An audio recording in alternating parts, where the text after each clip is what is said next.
баштап әлем ашарыс форумын мамандық таңдайтын уақыт бөлігі бойынша репортаж жасаймыз. Итак, мы начинаем.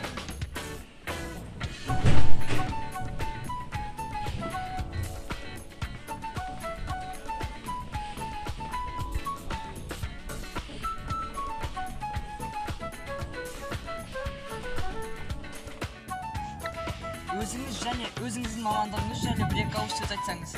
Менің өзім жайлы айтқанда, атым Төреген, фамилиям Сибанбаев, әкем аты Әкрәм. Енді осы жердің тумасымын. Балықтыкөл станциясы 8 март ауылының. Өмір бақи осы жерде тұрамыз. Әкеміз марқұм 49 жыл осы трактор механизатор болып жұмыс істеді. Оның ізін басып, міне ұлы мен келе жатырмын. Өзімнің жасым уже 50-дің екеуіне келді. Мамандығым механизатор.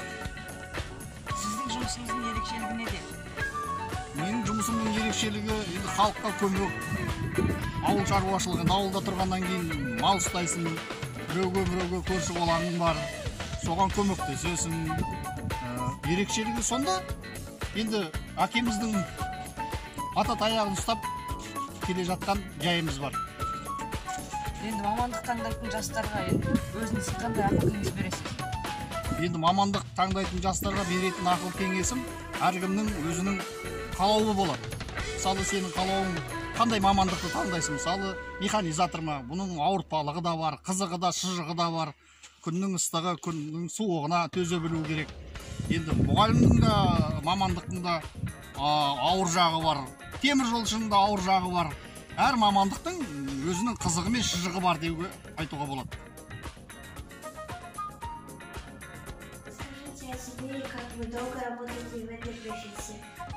Меня зовут Маржан, я работаю фельдшером больше 25 лет в населенном пункте Балықтыкөл. Пожалуйста, расскажите о пользе своей профессии и насколько она важна в нашей стране. Польза нашей профессии обществу очень нужна. Наше дело медика на первом месте, так как оказываем медпомощи населению.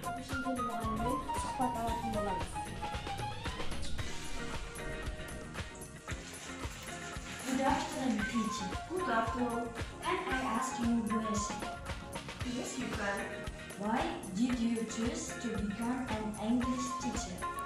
Because this is my childhood dream. Learning a foreign language is the aim of the younger generation. Today, the people of Kazakhstan should be recognized as a trilingual country.